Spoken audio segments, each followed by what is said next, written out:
কপাল পুড়ছে আমাদের। বিশ্বকবি আল্লামা ইকবাল কি সুন্দর করে বলেছেন, আ তুঝে বাতাও তকদীরে উমম ক্যা হ্যায়, আ তুঝে বাতাও তকদীরে উমম ক্যা হ্যায়, শমশীর ও সিনা আউয়াল তাউস ওর বাবাখির। এসো, এই জাতির রাইজিং অ্যান্ড ফল, উরুজ এবং জাওয়াল, উন্নতি এবং অবনতি কেন হয় আমি তোমাকে শুনাই। কে বলছেন?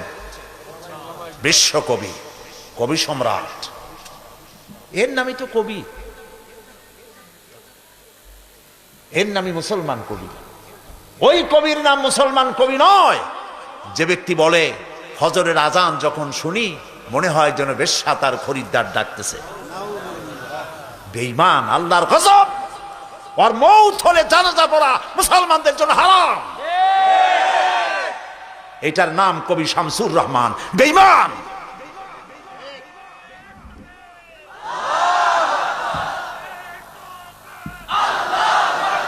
মুসলমান নামের কলঙ্ক। একে গত 5 বছরে যারা ক্ষমতায় ছিলেন তখনকার প্রধানমন্ত্রী তাকে পুরস্কৃত করেছেন, করবেনি। তিনি যে ধরনের চিন্তার, কবিও সেই ধরনের চিন্তা। বিশ্বকবি, কবি সম্রাট আল্লামা ইকবাল লেখাপড়া করেছেন অক্সফোর্ডে। দাড়ি ছিল না, খালি একজোড়া মোষ। আমি চিন্তা করলাম যে এই কবি দাড়ি টাড়ি নাই, খালি মোষ, তার প্রত্যেকটি কবিতা কোরআনের ব্যাখ্যা। কেমনে হইল? আমি খুব চিন্তায় ছিলাম কেমনে হইল।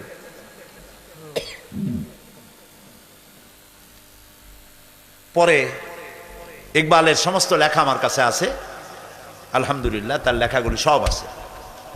পড়তে পড়তে এক জায়গায় পেয়ে গেলাম জবাব। खीरा न कर सिकम, खीरा न कर सिकम, मगरिब की दो अदानिश, आँख सुरमा था आँख का मेरा खाके मदीना। खीरा न कर सिका मगरिब की दो अदानिश।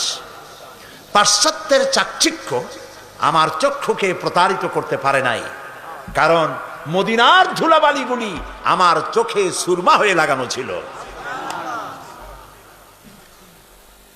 তিনি বলছেন, আ তুঝে বাতাও তকদীরে উমম ক্যা হ্যায়।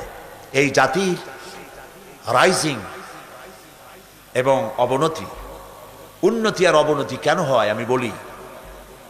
এই জাতির হাতে যতদিন ছিল কোরআন আর শামশীর, ততদিন পর্যন্ত পৃথিবী এই জাতির পায়ে চুমা খাইছে।